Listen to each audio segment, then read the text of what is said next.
Bonjour à tous, dans la vidéo d'Alexander Ultimate. Dans cette vidéo, je vais faire un discutant, mais comme j'ai pas trop le temps de faire de live et de me recouper du montage assez longuement, je vais juste enregistrer ma voix comme je fais aujourd'hui. C'est exceptionnel, personne n'aura d'avantage à me voir, personne sur Insta, personne sur je veux dire Facebook, personne sur YouTube. Aujourd'hui, je m'enregistre comme ça, comme j'ai dit, par question de éviter de perdre le plus de temps possible parce que j'ai pas mal de choses à faire en tant qu'étudiant et là, c'est un petit peu délicat à dire de faire aussi un petit peu YouTube, mais de toute façon, je vais revenir d'ici peu de temps, ne vous inquiétez pas, ça va être pas tout le temps comme ça. Parce que là, il y a pas mal de choses que je dois faire sur 1 ou 2 semaines, donc il faut un moment aussi un petit peu trop aussi le temps par rapport au niveau YouTube. Donc là, n'est pas la question. Donc je vais parler déjà, certes, en dire par rapport au niveau de YouTube. Donc je vais pas revenir peut-être tout le temps à chaque début de discutant par rapport à ça, mais la dernière fois, je vous ai fait la promotion de Monsieur Loutre et de Rouquin. Monsieur Loutre, je vous avais présenté parce il avait déjà une page Instagram sur la moto. Il a fait une première vidéo en présentant un motard qui est assez bien. Je lui dis juste, le seul défaut de sa vidéo, c'est plus ou moins qu'on entend des grésillements au niveau de son micro pour qu'il améliore ça la prochaine fois. Mais sinon, c'est bon. Et Rouquin, il a fait une vidéo de présentation de sa chaîne et une autre vidéo, on va dire, parlant de son tatouage. Comme j'avais déjà dit, il commence déjà largement mieux que moi en commençant au début en n'étant pas à l'aise, mais lui il s'est déjà préparé à l'avance et c'est ça que j'aurais peut-être dû commencer à faire quand j'avais commencé ma chaîne YouTube en 2014. Donc maintenant, assez parlé. Donc là, il va y avoir trois thèmes principaux. Il y aura deux thèmes parce que c'est Dragon Ball, Jurassic World. Après, il y aura de la musique et de rebondir sur certains points que j'évoquerai dans le prochain discutant. Donc au niveau de Dragon Ball, on va d'abord commencer par Dragon Ball Super. On va d'abord commencer par le canon, puis après on va finir par le non canon. Peut-être l'inverse, mais de toute façon, en fait, en y réfléchissant, j'avais dit à un moment dans un discutant que c'était redondant, on va dire que les derniers ennemis de DB, dire de Dragon Ball et de SDBH, ça veut dire se terminer en leur fracassant, en dire leur joyau qu'ils avaient au niveau de la tête. Au final, comme j'ai dit mais je penchant un peu plus, au final, il y a ce moment que Moro, on va dire, qui est bon, forcément, on va dire, qui est canon, pas qui est canon, mais qui est pensé par Akira Toriyama, dire qui a un vrai sens parce que Aniradza dans l'anime qui se fait transpercer la tête par C17, c'est un choix de la Toei qui est même pas dans le manga. Dans le manga, Aniradza il est vite battu. Après, au niveau de SDBH, Goku Ultra Instinct qui défonce Kamioren et Gogeta qui vainc Hertz, c'est promotionnel, mais je trouve déjà autant que ça soit promotionnel ou canon, dire même dans Dragon Ball Super, ça ne faisait pas, on va dire, qu'un ennemi soit battu juste parce que tu casses le joyau qu'il a au niveau de la tête ou je ne sais où. Et là, avec Moro, ça faisait la quatrième fois et ça m'énervait personnellement le fait que ça soit dans le manga. Je me suis dit, oh non, non, non. Dire, comme j'ai dit, en fait, je trouve que c'est pas forcément une belle fin, je veux dire de manga, de, de boss, plus ou moins, parce que, je veux dire, Freezer, par exemple, Cell, ou Boo, ils ont eu des vraies fins, plus ou moins. Freezer, c'est Trunks qui l'a découpé en morceaux, ou avant que Goku l'a battu, avant qu'il le laisse survivre, Cell, Kamea père-fils, et Boo, Genki Dama, enfin, je vais pas dire normal, mais au moins t'assistes à leur destruction, juste détruire un ennemi, parce que le joyau qu'il a quelque part est détruit, non. Moi, c'est pas que j'accepte pas ça, je trouve que ça veut dire c'est trop simple, en fait. Autant, en général, des fois, je dis pas que les choses sont simples, mais autant là, je trouve que ça fait trop simpliste, on va dire juste qu'ils soient morts d'une façon telle. Et on va, en restant de choses simples et des choses qui sont un petit peu incohérentes, dire, comme je vous ai dit, moi je suis pas forcément critique par rapport à ça. Dire à Dragon Ball et au film en soi, mis à part Homecoming, pour moi qui est vraiment le pire film que j'ai regardé de toute ma vie, je n'exagère pas du tout. Dire, autant il y a certains films de comédie que je n'aime pas au niveau de leur truc, mais autant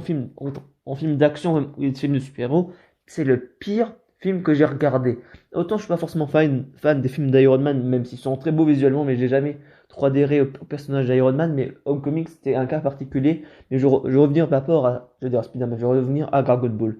Parce que je regarde comme tout le monde des vidéos sur YouTube. Et en regardant la review du chapitre 65 ou 66 de Dragon Ball Super, de la chaîne des Bedtimes qui sont gérés par Léo et Max, ils ont fait tous les deux souligner un truc, on va dire que j'ai pas plus prêté attention que ça, c'est que normalement quand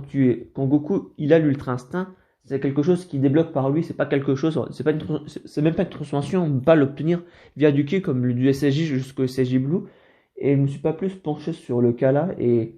en soi ils ont raison parce que même on nous montre, on va dire, l'ultra instinct comme une technique qui est pas une transformation, c'est que tu peux pas l'atteindre par toi-même, il faut que tu arrives à la maîtriser un petit peu comme la technique de Kaio pour le Kaioken, on va dire que tu as besoin d'un certain niveau de maîtrise et que c'est pas par rapport à par une grande quantité de ki que tu peux l'atteindre. Et là, c'était un peu contradictoire par rapport à ce que c'est de base en fait l'ultra instinct. Mais sinon, voilà, c'est tout ce que j'ai à dire par rapport à ça. Mais là, je me suis pas plus penché sur le cas, mais en regardant le review, je me suis dit, c'est pas con. Et on parle aussi de trucs qui est pas con par rapport au niveau de parce que c'était le chapitre, on va dire plus ou moins, où il y avait Oob et de toute façon, ça fait un moment que je pense ça de ma tête, dans ma tête personnelle et aussi peut-être de vous partager pour me dire, on va dire plus ou moins comment dire comment on pourrait passer de DBS à DBZ. Mais avant de parler de ça, il faut dire, je parle de ça, mais il faut d'abord que je parle du prochain arc qui va suivre, qui a l'air tout simplement d'être génial. Granolas, il a l'air d'être, je vais pas dire mieux que l'arc Moro, mais on trouve vraiment une vraie transition et C73, il a vraiment un rôle très important dans tout ça, un cyborg, on va dire, qui permet dire, de copier les techniques différentes d'un Baby Vegeta qui possède les gens. Je trouve que c'est déjà intéressant de base, c'est seulement qu'il y a une limite de temps de 30 minutes, mais je trouve que déjà que c'est intéressant et lorsqu'on avait vu l'arc Moro, personne, je pense, ne s'y attendait, on va dire, que C73 soit au cœur d'une future intrigue et là, ça va être forcément, on va dire, ça va être je sais pas comment ils vont l'exploiter, mais ça a l'air d'être intéressant. Donc déjà, ça fait déjà 2 chapitres déjà qu'on nous parle de Granola. En fait, ce qui est assez, ce qui fera la plus ou moins la limite du gag ou même qui est assez, ouais, plutôt subtil, pardon, excusez-moi, je cherchais un terme à utiliser, c'est que Granola, il dérobe C73 très peu de temps après les Saiyans l'ont combattu et qu'il a une rage envers les Saiyans. Plus ou moins, si je voulais rester un peu cohérent par rapport à tout ça, dire pas cohérent, mais évoluer dans l'histoire, c'est d'abord qu'ils veulent, on va dire plus ou moins ceux qui ont volé C73, qu'il va battre toutes les copies de C73 et qu'il va avoir OG73. Je sais pas pourquoi, qu'est-ce qu'il a de pas. Non, je sais pas qu'est-ce qu'il a de particulier, mais il y a toutes des copies de C73 et celle, la dernière qu'il a besoin, c'est celle qui a affronté Moro. Et pourquoi celle-ci? Dire qu'est-ce qui le rend distinct des autres et pourquoi dire c'est plutôt celle qui a combattu Moro parce que dire j'ai celle qui a combattu dire Moro c'est celle que Moro a absorbée mais pourquoi celui-ci en particulier qu'est-ce qu'il a à dire que les autres n'ont pas dire ça se trouve peut-être les autres ils n'ont pas de copie de technique de copier les techniques et les capacités des adversaires mais me demande précisément pourquoi celui-là et pourquoi celui-là encore plus précisément parce qu'il vient de combattre contre les Saiyans et tout et comme je dis ce qui est assez subtil c'est que en soi on voit, on va dire que, on sait dans le chapitre 67, le dernier, si je ne me trompe pas, qui est sorti, c'est que Granola, sa planète de base qui s'appelle Céréales et que le son peuple, c'est les céréaliens, c'est un fameux particulier à dire. Ça, mais après, je sais pas forcément si c'est pas vrai ou pas, mais il y a des suppositions que DB Time, c'est Saikyo Devin en fait, ou peut-être l'un des deux, mais on ne sait pas, ça sera peut-être une réécriture des Tsuful et ça pourrait être largement assez intéressant. Tout à l'heure, j'ai parlé de Baby Vegeta, mais de refaire toute une intégrale des Tsuful, mais moi je dis de toute façon, là, ça commence à faire un petit peu n'importe quoi parce que quand ils ont fait par exemple des Broly ou des Bardock et que là qui nous réécrivent des Broly ou des Bardock ou même des Gogeta, même si Gogeta c'est juste qu'une simple fusion, mais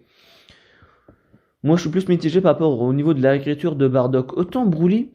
ça m'a pas. En fait, il y en a qu'un d'eux qui m'a perturbé. Et là, en regardant de nouveau le TV spécial de Bardock de 45 minutes où il affronte Freezer, je me suis dit non. Même si c'est Akira Toriyama qui reprend la main avec j'adore DB Time, avec le dernier DB Minus plutôt qui a été fait en 2014, je sais pas dire l'aspect on va dire un peu plus gentil de Bardock. Je vais pas dire que je l'aime pas, mais je vais pas dire que c'est. En fait, je trouve que c'est. En fait, c'est même pas que c'est pas cohérent, mais il aurait pas dû faire ce premier Bardock et même plutôt faire le second Bardock ou je sais pas ça. En fait, c'est un peu délicat vu que dans l'anime il était déjà cité Bardock, mais c'est un peu délicat pour moi je trouve de refaire une refonte des personnages. J'ai parlé de Broly et de Gogeta, mais au futur on pourrait peut-être avoir de nouveau un retour, on va dire plus ou moins, peut-être de couleur parce qu'à la fin du film DBS Broly, Freezer parle de se refaire de nouveau un allié. Peut-être couleur, on ne savait pas de quelle façon il peut être amené vu que dans le film DBS Broly au début on a seulement que couleur et Freezer qui sont là et pas Cold, dire couleur. Il y a seulement que Cold et Freezer qui sont là, pas couleur, donc on sait pas forcément s'il est intégré ou pas, ou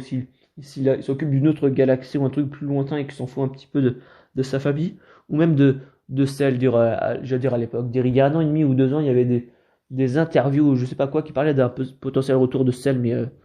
non merci. Et de toute façon, en parlant aussi de Freezer, vu, on va dire là, je parle peut-être un peu plus de Dragon Ball qu'en temps normal, mais il y a pas mal de choses en général que je pense, mais je préfère vous énoncer plus ou moins mes idées en vidéo. C'est que je me dis que pour rester plus ou moins cohérent par rapport à ce qu'il y a dans, même, je vais pas dire que DBGT c'est canon, mais plus ou moins à la fin de DBZ, on sait pas forcément si Freezer est mort, mais à la fin de l'arc Majin Buu, il est mort. Et techniquement, mais c'est peut-être ma vision des choses, mais même si j'ai regardé quelques trucs de DBGT, qu'il est mort Freezer. Mais je vais peut-être pas prendre, ça se trouve c'est peut-être pas forcément cohérent peut-être ce que je veux dire, mais il faudrait que avant que Dragon Ball Super soit terminé, que Freezer meure. D'un de Granola, j'allais dire Freezer, de Son Goku, de Vegeta, on sait pas, mais pour moi, je trouve que ça resterait plus ou moins cohérent, même si il n'y a pas de preuve, on va dire canonique, on va dire qu'il est vraiment mort, mais pour moi, ça serait quelque chose qui devrait être fait. Et aussi, en parlant de choses qui devraient être faites par rapport à l'avenue du 28e, je sais même plus parler, le 28e tournoi des arts martiaux, c'est que Son Goku et Vegeta les autres, on va dire, ont plus connaissance des dieux de la destruction. Donc ça voudrait dire qu'au grand maximum, il faudrait que bientôt déjà, ils arrêtent plus ou moins de fréquenter les dieux de la destruction et les Akashin, et qu'il y ait un lavage de cerveau de leur part. Dire qu'ils ont toujours leur puissance, mais qu'ils n'ont plus connaissance des dieux de la destruction et des anges, parce que on les voit encore, je vais dire avec les Kaioshin, mais on sait même pas en fait. Il faudrait peut-être justifier quelque chose, plus ou moins pour nous expliquer comment Son Goku est devenu autant fort sans sa forme de base. Et ça se trouve, il maîtrise déjà l'Ultra Instinct, mais pas au même niveau que les anges, mais il a quand même une part d'Ultra Instinct quand il combat, je vais dire Merush, quand il combat Oob dans le 28e tournoi des arts martiaux. Et plus ou moins pour amener à ça, c'est que j'ai parlé de l'Ultra Instinct. Je trouve que c'est un truc qui est peut-être un petit peu dommage. Ça dépend peut-être de vous. Ça dépend des gens. Je trouve que c'est trop rapide, plus ou moins, déjà pour que Son Goku maîtrise déjà l'Ultra Instinct maîtrisé. Mais je pense qu'il le maîtrise peut-être, mais qu'il n'est pas encore sur sa forme la plus puissante. Comme pareil, je pense face à Jiren dans l'épisode 131, dire 131, dans l'épisode 130. Mais après, je trouve que ça ferait un peu trop rapide. Mais après, ils veulent faire toujours aller plus vite et tout, et faire de nouvelles choses en plus. Mais là, de toute façon, on nous montre à chaque fois là qu'il y a encore un creuset, on va dire, qui est entre Goku et Whis, on va dire, où là, Whis il le bat, je vais pas dire en 2 mais il a une pose de combat comparé en temps normal quand il est combat Vegeta et Goku pour l'entraînement. Donc ça se trouve, il a peut-être un peu plus de respect vers Goku avec sa transformation. Mais après, du côté de Vegeta, lui, il dit toujours depuis un moment, il veut pas, l'Ultra Instinct, il surpassera Son Goku à sa façon. Et Beerus lui demande est-ce qu'il veut maîtriser l'Ultra Instinct. Il a dit non, je surpasserai, comme j'ai dit, Son Goku pas d'une autre façon. Et il dit, Beerus dit à Vegeta, il y a une autre façon de plus ou moins que les dieux n'ont pas seulement que ce seul pouvoir, l'Ultra Instinct, parce que tous les dieux de destruction ne peuvent pas réussir à être calmes. Et il dit, essaye de me le prendre, stall it en anglais. Et ça, je vais pas dire que ça pose la polémique, mais on sait pas forcément de quoi il parle, mais en tout cas, ça pourrait amener vers une nouvelle forme, plus ou moins, de Vegeta qui serait encore plus impressionnante que les CG Blue Evolution qu'on n'a pas vu tant que ça dans l'animé, mais après, c'est un truc dérivé de l'animé parce que dans le manga, ah, purée, je perds mes mots. C'est le Super Saiyan bleu maîtrisé tout simplement. Et par rapport au niveau de Granola, parce que j'ai parlé de Granola, puis après, je me suis un peu dérivé, mais donc là, il possède, on va dire, plus ou moins le corps de C73 dans une sorte de capsule, je sais pas forcément qu'on appelle ça, qui la ramène au groupe des Hitters. Et ce groupe-là, je m'attache pas plus à tant que eux et leur carte design me plaît pas plus que ça, mais ça se trouve peut-être par la suite ils vont changer, surtout par rapport à ce que le poisson rat, il a un petit problème, c'est qu'en temps normal, quand il a des insomnies, ça laisse de mauvais présages, et à la fin non, ça je vais venir ça à la fin, mais ça a dit un mauvais présage tout simplement. Et lorsqu'il les amène, voilà, dire au groupe d'éditeurs, c'est tous des frères et des sœurs, on voit plus ou moins sa puissance. Déjà, la dernière fois, on va dire qu'il a réussi plus ou moins à vite prendre, on va dire, C73, et que là, face à Gaz, je crois, un des plus jeunes, on va dire, qui va le battre facilement, mais par rapport lorsqu'il apprend, on va dire, que Freezer est de nouveau vivant et qu'il va se venger. Il a son désir de vengeance. Et en fait, je passe les choses un peu trop rapidement parce que j'avais dit tout à l'heure que c'était une refonte d'écriture des Tsuful, peut-être, pas pour le niveau des céréaliens, mais en fait, il fait toujours un même cauchemar. En fait, à chaque fois, il rêve, on va dire, d'un Ozaru en particulier qui est autre que Bardock, ou peut-être un autre Saiyan, on va dire, qui a peut-être aussi une cicatrice à la joue gauche ou droite. Donc, du coup, ça lui a marqué à vie. Donc, il fait tout le temps ces cauchemars quand il dort, et c'est pour ça qu'il préfère pas dormir. Il avait même dit aussi, voulez-vous dire, il y en a un qui lui disait, voulez-vous dormir? Non, j'en ai marre de faire tout le temps ces cauchemars. Et j'ai parlé tout à l'heure de cicatrice de Bardock, mais on ne sait pas forcément si Granola a une cicatrice ou c'est une particularité de son peuple, on va dire au niveau de son œil droit qui est bandé tout simplement. C'est peut-être pas une bonne référence par rapport à ça, mais le seul truc, dire je trouve que ça fait badass, mais comparé à Bug dans la jeu de glace 3, même la jeu de glace 5, j'ai pas pris la bonne sorte de comparaison, même aussi ça fait plutôt le style des pirates, tout simplement, parce que la comparaison avec, j'ai dit avec Bardock avec Bug, ça le fait pas trop. Et après, ce que je voulais dire, c'est que, en soi, je trouve que c'est quand même assez bien amené, plus ou moins, l'écriture de Granola et tout. Je trouve que le début d'arc, il est largement mieux fait que le début d'arc de l'arc Moro, même s'il était aussi bien, mais là, je me sens plus, on va dire, je suis bien, en fait, j'ai plus l'impression d'être vraiment dans un vrai manga, plus ou moins, que le début de Moro, mais après, c'est que mon ressenti, mais voilà. Donc, du coup, il ramène C73 au groupe des haters et voilà, il récupère de l'argent, ça va sans plus ou moins de se faire de l'argent. Puis après, le plus grand lui dit que Freezer est en vie, comme j'ai dit tout à l'heure, et qu'il a désir de se venger, il lui demande où il est, et c'est à partir du moment-là, va dire plus ou moins que le petit, il fait comprendre à Granola d'arrêter de faire son bébé gâté, dire son bébé gâté, d'arrêter d'être tout excité par rapport à savoir où dire où Freezer pourrait être, tout simplement. Et voilà, je pense que j'ai peut-être pas plus à dire. Ah oui, non, non, non, il y a une dernière chose, et c'est comme ça que se conclut le manga, c'est quand il repart et qu'il a failli se faire piller par un des personnes, à dire qui lui demandait l'argent au début, vu qu'il voulait, en plus, mais qu'il disait non, c'est que pour lui. Puis après, quand il reva, puis après, non, excusez-moi. En fait, à la fin, on voit, on va dire, que le poisson oracle dit que le plus puissant des guerriers de l'univers va se créer, que la balance va tout changer. Et avant, on voit que Granola il continue à faire sa trajectoire vers je ne sais où pour rencontrer soit les Saiyans, soit Freezer. Et j'ai parlé aussi, j'ai vite fait parler des Saiyans, mais vu que je sais pas forcément s'il a peut-être vu un Saiyan plus ou moins sur sa forme humanoïde, mais il l'a vu sur sa forme d'Ozaru, donc il saurait reconnaître des Ozaru, mais à l'heure actuelle, il y en a plus des Ozaru, mis à part si Broly pourra avoir sa queue qui peut repousser. Mais à l'heure actuelle, les Ozaru sont disparus et il dit à chaque fois c'est des singes. Mais après, c'est la traduction en français, donc on ne sait pas forcément si le terme exact sur manga plus Shueisha, si c'est bien des singes qui les qualifient. Mais moi, si c'est vraiment la race des Saiyans, donc du coup, ben, on va dire, on va voir comment ça mène sa vengeance. Et comme j'ai dit, je trouve que c'est un très bon début d'arc pour une fois. Autant les autres, ils m'ont pas autant plu que ce début d'arc là. Je pense que vous avez peut-être compris à force. Maintenant, on va passer d'un truc, on va dire, qui était canon, Dragon Ball Super, à du promotionnel, SDBH. J'ai envie de dire SDBH là, ça me gâte. Dès au début, je disais que le graphique dans l'épisode 8 ou 7, on va dire qu'on avait le premier combat de Végétaux contre Super Fio, il était bon, mais ça c'était des plans de super loin et les graphiques étaient pas bons. Puis après, lors du dernier épisode, lorsque Fio devenait un peu plus démoniaque, on va dire, comme il redevenait le roi des ténèbres, comme Dabura qui était dans l'épisode spécial, et je trouve que sa tenue est classe, et comme j'avais dit. Après, peut-être je me répète, mais je trouvais stylé que sa cape à un moment était transparente, puis après qu'elle était opaque, on dire un petit peu comme un petit peu l'ultra instinct maîtrisé, et dire pendant un court moment il y a sa lueur, puis après je disais dire j'ai une petite coupure, que ben, c'était stylé plus ou moins, on va dire le faire, on va dire d'abord qu'on voit quelque chose qui est plus ou moins assez transparent, puis après que ça soit opaque, mais pas au niveau de l'ultra instinct pour revenir à ça, mais ça peut-être la énième fois que je me répète, mais je trouve que la forme finale de l'ultra instinct elle est belle dans l'anime, mais en dehors, ça le fait pas trop. Comme autant des figurines, ou même peut-être là sur le artwork, comment dire, de Dokkan Battle, ça va avec l'aura, mais l'Ultra Instinct sans aura, ça le fait pas. Et même moi, comme j'avais dit dire à un moment, s'ils avaient laissé plus ou moins Son Goku avec sa lueur grise, sans forcément qu'on voit sa tête, ça aurait fait largement plus stylé que voir tout l'ensemble, ça aurait rendu quelque chose d'inédit à Dragon Ball Super, mais après voilà, je suis pas pour là pour pour m'étaler à ça, là je parle de toute façon de SDBH, quelque chose qui est pas canon, donc on peut s'attendre à tout et n'importe quoi. Et en parlant de n'importe quoi, Broly SSJ4 Limit Breaker. Déjà de base, je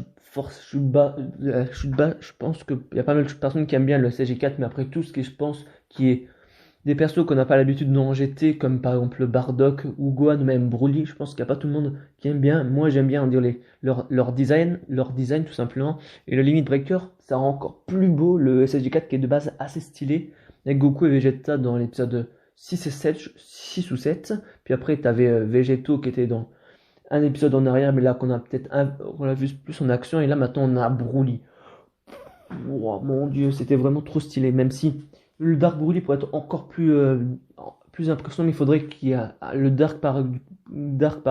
Paragus, mais je sais pas forcément si c'est un Paragus d'une autre dimension, mais dans un des openings de SDBH, on voit Paragus et toi lui donner des pouvoirs plus ou moins encore plus maléfiques pour qu'il devienne Dark, mais après, comme je le connais pas plus au niveau de SDBH, je sais pas forcément si c'est ça, on va dire qu'il fait devenir Dark, mais en tout cas, l'épisode, j'adore de la semaine, le dernier épisode, il était tout simplement génial, je l'ai adoré. Certes, ça amène rien au niveau de l'histoire, mais d'un point de vue intensité, c'est un petit peu comme l'épisode 13 où quand Goku affronterait Earth en SSJ Blue et de Raban en SSJ, puis après en SSJ Blue, ça n'a pas manqué une seule seconde à dire de répit. Et même aussi comme j'ai dit tout à l'heure, on va dire que Broly était certes en SSJ 4 Limit Breaker, il n'y a pas forcément d'explication parce que au début, j'avais une petite théorie. Je me disais que, en fait, on nous disait dans les spoilers, on va dire qu'il y a quelqu'un qui se tient près de l'enclos, pas de l'enclos, mais là où se situe Camber, qui a un sourire narquois. Et moi, au début, je pensais genre que ça serait Goulet, genre qui absorberait un petit peu l'énergie, plus ou moins, de Camber, plus ou moins, qui possède les gens. Et quand il combattrait après Végétaux Super Saiyan 4 Limit Breaker, qui aurait une part du quai de Super Saiyan 4 Limit Breaker qui pourrait y avoir, et ça serait grâce à ça qu'il serait en Super Saiyan 4 Limit Breaker, mais c'est toute autre chose qui est bien plus simplifié. Je suis peut-être parti un petit peu loin, mais j'essaie de trouver quelque chose de logique, mais dans les débats, il n'y a rien de logique, mais en tout cas, ça proposait quelque chose de super stylé. Même si je suis d'accord, même si pour rester franc, comme j'ai dit, il n'y a rien de plus qui est amené, mais le fait d'entendre la CU de Broly, c'était génial, et même tout l'ensemble, moi je suis un gros fanboy de Broly et un gros fanboy de Végéto, et cet épisode il m'a fait plaisir. Il pourrait mettre l'intensité un peu plus élevée parce que les Végétaux ils n'ont pas plus de blessures que ça, ils sont pas plus plaqués au sol, tout simplement, mais même si à la fin Végéto il faudra qu'il recombatte peut-être de nouveau Broly SSJ4, il va peut-être perdre un petit peu de son endurance vu que Few, il a encore fait un de ses plans, mais en parlant de Few, ça fait 2 épisodes que je me dis là, autant avant je reparlais on va dire de Super C17 qui devait affronter C17 et Bojack contre Sangohan et SSJ, mais ça fait là 2 épisodes que je me dis, il a capturé Toki et il a son oiseau maudit, Dogi, et on n'en parle pas plus que ça. On a certes l'arbre de l'univers qui a été nourri non, il y a l'arbre de l'univers qui était nourri par la graine de l'univers, tout simplement, mais je trouve que c'est un petit peu dommage parce que, en plus, l'oiseau de Godi, il a toujours un nom compliqué, l'oiseau Théora, il était stylé et on savoir un petit peu plus, ça aurait été pas de refus, mais après, ils font toujours un petit peu des impasses, mais après, ils n'ont pas un vrai scénario comme Dragon Ball Super, donc il y a des choses, on va dire, ils font un petit peu l'impasse, on va dire plus ou moins comme expliquer une vraie raison logique du Broly SSJ4 Limit Breaker, mais en tout cas, moi, vraiment. En plus, par rapport à ça, c'est que ça fait un moment que j'ai pas fait d'extrait SDBH parce que voilà, de toute façon, ça en vaut plus trop la peine vu que je veux pas arrêter ça, mais les extraits de Dragon Ball et tout, mais là, ça m'est tellement plus un point que j'ai dû publier ça sur Instagram, même sur Insta. Si je publie déjà quelque chose sur Twitter, c'est-à-dire déjà que l'épisode me plaisait, mais encore plus sur Instagram, c'est-à-dire qu'il me plaisait beaucoup, cet épisode m'a vraiment largement beaucoup plu. Après, je sais qu'en termes de graphique, c'est pas forcément ultra stylé, il n'y a pas il n'y a pas Shida par exemple, Ishida, qui avait réalisé l'épisode 13, mais comme j'ai dit en termes d'intensité et tout, c'était bien au début, on avait G2 Super 4 qui se tape contre Few, et je me suis dit, il y a un truc que je comprends pas. Et après, c'était peut-être l'effet de surprise, mais je me suis dit, à la fin de l'autre épisode, on voit Végéto Super Saiyan 4 qui donne un coup de poing dans la gueule de Few, et là, il esquive plus ou moins les coups. Après, c'est peut-être normal, mais après, ce que je me dis, c'est qu'il se faisait un petit peu défoncer plus ou moins le Super Few, dire le Few là par Végéto, l'autre Végéto, mais après, la logique de puissance dans les débats, il faut pas forcément trop en tenir compte. Parce que Combat, encore, on nous fait comprendre un peu au niveau de la logique des puissances, plus ou moins, si on se réfère à ça, même s'il ne faut pas s'y référer, que Combat est plus fort encore que Few. Et en plus, en parlant de Combat et de tout, il va y avoir un retour de tout plein d'ennemis. Ben là où la Big Bang Mission avait. Oh putain, Big Bang Mission, à chaque fois je dis ça, à chaque fois où la Big Bang Mission avait commencé en mars 2020, là il va y avoir tout un nouvel arc, on va dire, de la. Je pense de la conséquence de la nouvelle création de l'univers de Earth. On va voir du Broly, j'allais dire du Boruto, du Broly, du Combat, même aussi un retour de Earth. Et je me dis de toute façon, tout simplement, SDBH, ils peuvent nous emmener très loin. Et moi, je suis fan de ça. Et je me dis, il y a un truc qui va peut-être me faire un peu redescendre, qui va être un peu difficile, c'est quand Dragon Ball Super va revenir. Je serai tellement habitué à quelque chose de fan service de SDBH que j'arriverai plus à me tourner sur quelque chose, on va dire plus ou moins, qui reste sérieux et terre à terre. Mais après, il faudra aussi un moment que je fasse la part des choses, tout simplement. Donc là, j'ai fini par parler de niveau de Dragon Ball. C'est-à-dire, j'ai un peu plus parlé qu'en temps normal, mais moi, je voulais ramener les idées. Et je me dis au final, là j'y pense en même temps que je vous parle, mais comme je disais, qui faisait des retours de perso, il faut revenir de nouveau Hertz. Mais mon idée de Zamasu sous ses quatre formes, ça m'est toujours à l'idée. Sa forme verte de base, violette de l'épisode 65, Mecha plus ou moins comme il est revenu dans les EBH, et la part jaune plus ou moins, dire Ultimate Atsu qui était jaune. Ça, cette idée-là, elle le restera en tête. Tant que je trouve pas un fan art ou un truc dans le genre, je vais essayer de voir quelqu'un qui va faire ça, parce que pour moi, et autant en général, des fois j'ai pas trop d'imagination, mais ce principe-là, ça pourrait amener à quelque chose de peut-être de stylé ou pas, on va savoir. Donc du coup, maintenant je passe au niveau de Jurassic World, la colo du Crétacé, cette série. Ouais, cette série. Autant pour moi personnellement, ou même dans tous les cas, on trouve que la série elle a un problème, je trouve. C'est peut-être le fait qu'elle soit animée, on va dire qu'il la rend un petit peu plus critiquable, ça serait qu'une live qu'une série avec des vrais acteurs et tout. Mais le vrai problème de cette série, et je suis loin, je peux pas la défendre sur ça, c'est sur l'aspect un peu trop cliché, stéréotype des enfants et certaines réactions des fois qui sont des fois bas les reins et des fois oh non pourquoi si pourquoi ça dire au niveau d'un point de vue des fois moi ça me laisse un petit peu à désirer, même s'il y a des bonnes idées qui sont évoquées, loin de dire ça, mais je trouve que c'est surtout sur ça on va dire plus ou moins que la série me déplaît, mais sinon sur tout le reste moi la série me plaît bien. Après il y a aussi le niveau des cohérences qui reste assez plus ou moins similaire, et là cette saison 2 se situe entre Jurassic World 1 et Jurassic World 2, et ce que je me demande c'est que dans Jurassic World 2, comme on ne voit pas forcément tout, si les enfants ils retourneraient avec les adultes pour récupérer les dinos et qui se cachent un petit peu, ou soit quand ils comprennent à la fin. De toute façon, là il y a du spoil de toute façon tout au long de cette vidéo, donc je vais spoiler la série Netflix au cas où si vous ne l'avez pas regardé, mais comment pas faire une critique avec spoil, mais même critique, même analyse et tout. C'est que soit, comme j'ai dit, soit ils remontent avec les dinosaures qu'on les embarque pour les ramener dans le manoir, soit comme ils essayent de le faire comprendre à la fin, qu'ils vont se faire leur propre embarcation d'eux-mêmes. Parce que tout au long de cette série, de cette saison, qui était on va dire, largement mieux que la première, juste un détail près, qu'on ne voit pas le mosasaure. Et après, c'est juste un détail près, mais ça m'a un petit peu déplu, mais après, c'est pas un dinosaure qui va changer toute la donne, dire un dinosaure, un reptile marin. En plus, j'avais dit dans une des précédentes vidéos que le mosasaure n'est pas un dinosaure, et là, je dis la bêtise. Faut que je partage des bonnes informations et éviter de dire tout le contraire deux vidéos après. Donc du coup, par rapport à la saison, c'est une saison un peu plus ou moins de survie, donc là, ils sont pas forcément accompagnés des adultes, et même aussi, en soi, j'ai même pas dit ça peut-être dans la première critique au niveau de la première saison, mais je trouve que c'est une série plus ou moins qui est assez courte, et comme je suis pas trop plus série que ça, même si j'en regardé quelques-unes, mais j'arrive pas forcément au niveau de certaines séries, le fait qu'elles soient courtes, ça rend la chose encore mieux, et ça fait presque la durée d'un film, 2h30, 3 heures, les 8 épisodes à la suite, donc ça va, ce serait une plus longue série. Je veux pas dire que ça aurait m'aidé plus, mais comme il y a déjà pas mal de choses que j'essaie de regarder comme DBZ et de regarder de nouveau Inazuma Eleven en japonais, à un moment, ça suffit. Il faut aussi que je regarde les films Dragon Ball. Après, je suis pas là pour vous admirer ce que je regarde, mais le fait qu'elle soit courte, ça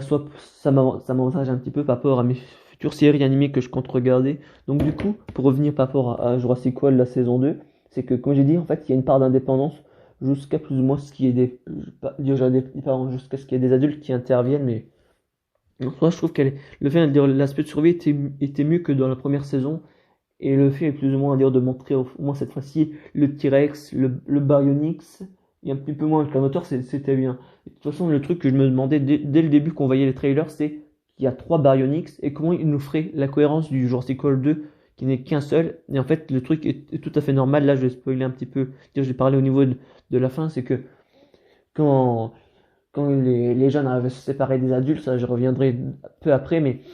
le T-Rex, il bouffe le mec, plus ou moins photographe, hein. Puis après, la meuf, elle veut repartir de l'île. Et quand elle va sur son bateau, ben, il y a deux des Baryonyx, on va dire plus ou moins, qui sont sur le bateau et qui la bouffent, tout simplement. Et le dernier, il est sur l'île, qui a été tiré par des flèches tranquillisantes pour le Baryonyx. Je sais plus c'était quel genre de flèche, mais c'est soit pour l'endormir, soit pour le tuer, ou soit peut-être qu'il aurait peut-être survécu à ça, et ça explique la cohérence par rapport à ça. Et en parlant aussi des Baryonyx, donc non, moi je conseille les choses normalement parce que je vais parler de 36 000 choses par rapport à la série et comme d'habitude j'ai plein de choses en tête et je sais pas forcément comment les améliorer. Donc au début ben la série non excusez-moi, au niveau de la saison tout simplement ben je trouve que c'était bien amené, mais après comme je dis il y a des trucs qui sont tellement clichés, stéréotypes, la popularité, les tirs de Brooklyn, après le gars qui se vante en plus ou moins à chaque fois populaire qui veut beaucoup plus quand il y avait qu'on voulait se faire des douches et tout, mais sinon en soi la série reste regardable, les graphiques qui sont bien et pour une fois qu'il y a des séries ou des films récents, le niveau graphique que j'aime bien c'est très très rare parce que comme je vous ai dit déjà le film Into the Spider-Verse de Spider-Man est la dernière série qui est là en cours depuis 3 ans, depuis 4 ans maintenant vu qu'on est en 2021. Marvel Spider-Man, le graphique j'aime pas trop mais je m'intéresse au film et ainsi que Astérix et la potion magique, je sais plus c'était quoi le nom du dernier Astérix en film. Les derniers graphiques en termes de 3D j'aime pas du tout mais cette série elle me réconforte au niveau des graphiques plus ou moins qui sont pas tous merdiques les derniers dirais. Excusez-moi de la vulgarité mais je trouve que les graphiques actuels ils sont d'année en année ça devient de plus en plus pire. Mais d'ailleurs, de pire en pire, de plus en plus pire, ça ne dit pas. Et même aussi les Indestructibles 2, au début j'avais une crainte, en plus ou moins, quand ils avaient commencé à annoncer, j'avais peur on va dire, du style graphique qu'ils allaient prendre, mais au final c'était resté fidèle à ce que c'était de base, juste avec une amélioration de la qualité, mais au final voilà. Mais pas pour à la saison 2, j'ai pas forcément rien à... En fait des fois il y a des choses des fois que j'aime bien, et que j'ai pas forcément d'arguments, mais, euh, mais le fait plus ou moins... Après les vrais fans de Jurassic Park, je pense que ça va peut-être un peu plus les déranger au niveau de cette série, que c'est un truc enfantin, mais ça reste quand même assez. Je sais pas forcément comment dire, mais en fait, comme la série elle subit beaucoup de critiques, et ça je reviendrai dans le prochain discutant, que je trouve que les suites de ça, j'en ai déjà parlé, mais je l'évoquerai sur une autre façon plus ou moins, qu'on est toujours plus critique des choses quand qu'on est plus ou moins fan de la première heure de quelque chose, mais après, voilà, ça n'empêche pas qu'on ait tous des avis différents et aussi des fois des termes de scénario ou de réalisation qui peuvent être nuls, mais voilà. J'ai même pas plus d'argumentation à faire, mais il y a des choses moins plus ou moins. Là, il y a juste moi une chose perplexe qui me rend au niveau de la série, si c'est parce que, comme je l'ai dit, en fait, ils devaient trouver une balise plus ou moins faire un appel SOS et qu'il y avait des personnes indépendantes qui sont venues sur l'île pour plus ou moins pour tuer les dinosaures et pour en faire leur collection un petit peu comme le chasseur qui était dans Jurassic World 2. Au début, on pensait que c'était principalement le chasseur qui était un pur méchant parce qu'il avait un aspect un petit peu dire qui parlait pas trop et tout, donc on sait pas forcément sa personnalité, mais au final c'était plus les deux autres adultes on va dire qui faisaient genre d'être un peu plus sympa, même si au final ils sont peut-être tous les trois bouffés par des dinosaures, mais ça on ne sait pas. C'est sur ça plus ou moins que je parlais parce que c'est que je sais même plus de toute façon je ne sais même plus les noms des trois adultes, mais lui quand ils étaient en moto et qu'ils devaient échapper au baronnier, c'est qu'ils allaient presque plus vite que c'est toujours ça la cohérence ou l'incohérence de Jurassic Park et Jurassic World, d'accentuer certains faits qui sont peut-être pas possibles dans la vraie vie, dans des dinosaures selon les scientifiques. Il voulait retarder, il a pris son taser et qu'il a essayé d'électrocuter les trois Baryonyx, mais on ne sait pas plus s'il a survécu ou pas. C'est peut-être quelque chose de cool ou pas au niveau de la troisième saison. Et que je pense que techniquement il va y en avoir une troisième saison. Là où la première saison s'arrêtait plus ou moins, où ils étaient tout seuls bloqués sur l'île, c'était cohérent qu'il allait avoir une deuxième saison plus ou moins pour amorcer comment ils ont survécu. Et là, à la fin la deuxième, maintenant il faut qu'ils fassent, qu'ils s'occupent de faire une construction par eux pour retourner sur le continent. Et en plus que les Comphonatus ont fait couper l'électricité parce qu'ils ont bouffé les câbles et donc du coup il n'y a plus d'électricité sur le parc et voilà, oh merde, en plus j'avais un truc que j'avais en tête et que ça m'est parti, mais de toute façon, de toute façon, ah oui, c'était, quand je parlais de la saison de la survie, c'est que en soi, tous les, tous les quatre, on va dire plus ou moins, qui sont forcément Ben, on va dire celui qui a été tombé je sais plus, à chaque fois, lors du train qui s'est fait ramasser, dire qui est tombé et qui a quand même un petit peu des séquelles. Autant, oui, il était super timide, autant là, il était devenu un peu plus, il avait un peu plus un aspect un peu plus sérieux, voire un petit peu, à dire, pas tueur, mais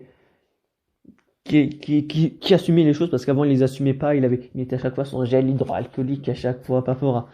à tout ça. Il était sérieux, mais là il est devenu quasiment tout l'opposé et je trouve que c'est un des trucs on va dire que j'ai bien aimé sur la saison 2, qu'il y a vraiment eu un changement de mentalité de sa part et il y a un épisode qui est le tout consacré pour montrer on va dire plus ou moins son changement au niveau du Carnotaur. Mais après ce que je trouve pas forcément très cohérent ou peut-être le fait que ça se déroule peut-être quelques années après, c'est que le Carnotaur il est tombé à un moment d'une falaise qui me fait un petit peu penser à je dirais, la série au film Dinosaure que lorsque l'iguanodon est tombé à la fin, tout simplement, même aussi, ah oui, mais c'est aussi le Carnotaur qui est tombé, ça m'a fait penser à la même chose en fait. Ça. J'ai pensé directement au film Dinosaure, j'ai adoré ce film quand j'étais plus petit, et là j'adore encore toujours maintenant. Mais ce que je veux dire, c'est que en soi, la série elle est largement critiquable, et comme je l'ai dit à de nombreuses reprises, faites-vous votre propre avis sans forcément tenir compte des avis extérieurs, parce que les avis extérieurs ça influence beaucoup, et des fois on prête plus attention aux avis extérieurs que les nôtres. Et pour terminer ce discutant, je vais parler au niveau d'un point de vue musical, parce que j'avais dit lors du dernier discutant, dire même plutôt celui de 2020, qu'il n'y avait rien d'intéressant au niveau musique en 2020. Sauf que je me suis trompé en y pensant un peu plus. Ben, j'ai été à un concert avant le confinement des rangs. Le 28 janvier 2020, j'étais au concert de Mika à Luxembourg. Et c'était une année pour moi, plus ou moins, où j'ai dû autant cette année ou l'année dernière que j'ai écouté les derniers albums de Calogero. Parce que moi, j'ai adoré l'album de Calogero, Les Feux d'Artifice, qui est sorti en 2014, surtout avec Un jour au mauvais endroit et Conduire en Angleterre. Et j'aimais largement ce style. Et quand j'écoutais, à chaque fois, je joue de la musique, au fait de la musique ou à d'autres trucs, on va dire, émissions télé, on va dire, qui proposent de la chanson. En fait, je me disais que j'aimais la musique, mais au plus profond de moi, je me disais non, j'ai pas envie de me détacher, on va dire, de cet aspect de Calogero que j'aimais bien. J'ai écouté les deux derniers albums, ils étaient bons, sans forcément être excellents comme l'était celui des Feux d'Artifice, mais j'ai aimé tout simplement. Et en parlant de CD, aussi Christophe Willem et Noël Leroy, ils ont peut-être potentiellement leur futur album. Christophe Willem, lui, c'est sûr, parce que il avait déjà fait des lives pendant le confinement, je m'en souviens encore, c'était le jeudi après-midi vers 16h30, 17h plus ou moins, qui parlait de tout et d'autres et qu'il avait évoqué plus ou moins de l'écriture de son CD, que ça allait pas forcément trop impacter et que ça pourrait peut-être sortir en 2021. À chaque fois, ça fait un moment que je me dis, pas que je me dis, mais avant, j'étais plus dans l'attente des albums, mais depuis 2015, je suis un peu moins dans l'attente des albums de Christophe Willem, Mika et Noël Leroy. Autant les autres, peut-être un petit peu plus, vu que certains albums me plaisent pas plus que ça, mais après, je suis pas là pour faire la critique des albums. Déjà, entre 2015 et 2017, dire entre 2014 et 2017, les 3 ans, je les ai pas vus, dire, je les ai vus, tarder, mais je voulais pas directement un nouvel album, dire, de toute façon, là, ça fait vraiment depuis pas très longtemps. Après, comme j'ai dit, en fait, c'est le fait, on va dire que je suis plus dans l'entente, on va dire plus ou moins que j'aime les chansons sur plus long terme qu'avant. Par exemple, Starlight, ça a commencé à redevenir redondant l'album prismophonique, même si j'adorais l'album, mais j'étais plus dans l'attente, et le fait que je suis moins dans l'attente, ça me convient plus, et et le fait d'être moins, peut-être je me répète, mais le fait d'être moins dans l'attente, au final, maintenant, les derniers, quasiment toutes les chansons de Christophe Willem et le roi de leur dernier album, j'ai tous adoré. Mika un petit peu moins, mais j'aime bien toutes les chansons de l'album, et j'ai toujours mes préférences pour Tiny Love, Tomorrow et Dear Jalousie et Ice Cream, mais après voilà, et pas pour Anne le roi. J'ai envie de dire, j'allais dire une mauvaise image, mais c'est pas forcément une mauvaise image parce que j'allais dire se tirer une balle dans le pied, mais pas forcément d'un sens péjoratif. Autant elle a pris de 5 ans entre Au fil de l'eau et J'aime, et là, sur 4 ans, elle fait presque 3 albums sur 3 ans. Mais après, on sait pas forcément parce que J'aime et Folk, elle a fait ça en 2017 et en 2018, qui étaient déjà deux bons albums sur 2 années et que j'ai largement de nouveau adoré écouter. Je vais pas dire que moi j'aimais pas, mais l'album En fil de l'eau, je l'aimais bien, mais je le trouvais pas en dire autant, je vais pas dire impliqué, mais avec les thèmes plus ou moins de Bretonne, mais là, j'avais largement adoré, mais j'espère juste en dire qu'elle en fait pas trop par rapport à tout ça. Après, les célébrités savent mieux se gérer que n'importe qui, mais je trouve que là, elle essaie peut-être de faire un petit peu trop sur un court laps de temps, mais après, si elle va à gérer, elle gère, mais après, je suis pas là pour donner un avis sur ça, mais je trouve qu'elle veut faire peut-être un peu trop sur un court laps de temps. Et pour terminer, pas pour ce que je disais, que je reviens dans le prochain discutant, ben, c'est que pas pour au niveau de mes critiques, là, en fait, je me suis rendu compte en regardant des critiques de Jurassic World 2 et d'autres films, c'est que des fois, le fait plus ou moins d'être critique sur les scénarios, ça revient beaucoup, et aussi de revenir par rapport à ce que j'ai dit la dernière fois, par rapport sur la technologie, parce que j'avais parlé de la 5G, des objets connectés sans avoir de rapport. En fait, j'ai retrouvé, c'est ce que je me disais, c'est que, en fait, on utilise plus d'objets connectés, et qu'au plus profond de nous, la technologie, ça impacte beaucoup l'environnement, je vais pas tout dire, mais en fait, j'ai réussi à retrouver le lien là où la dernière fois, on dirait où je l'avais paumé. Donc voilà, j'espère que j'étais assez clair dans ce discutant et ça fait depuis un moment, on va dire plus ou moins que je parle plus de thèmes, on va dire, quand j'ai des discutants plus ou moins de thèmes, on va dire plus ou moins sérieux, comme par exemple le problème dans des couples, les choses dans le genre, ça reste plus ou moins un discutant actualité de mon côté, mais de toute façon, plus je vais, comme je dis à chaque fois, de plus en plus je vais continuer, plus il va y avoir d'abonnés et plus les gens auront des interactions avec moi sur les lives Instagram ou Facebook, mais après, là, je vais éviter de trop parler pour éviter d'étendre la durée de la vidéo et quand on se dit à la prochaine dans une vidéo d'Alexander Ultimate qui sera plus ou moins sur dire ça sera un autre discutant que ce sera mais que ça sera pas un live mais c'est pas pour plus ou moins de dire de ne pas envier les autres aussi parce que ah oui mais ça j'aurais dû le dire dès le début comme là je fais des vidéos de Merlin sur 2 semaines et j'ai pas forcément envie de sortir d'autres vidéos où je parle entre temps, je préfère faire une transition comme à chaque fois mais après voilà c'est que détail inutile mais je préfère sortir toutes les bandes annonces de Merlin que j'ai puis après faire sortir les vidéos que j'ai mais ça je le dirai peut-être dans une story sur ce à la prochaine dans une vidéo d'Alexander Ultimate sur ce ciao.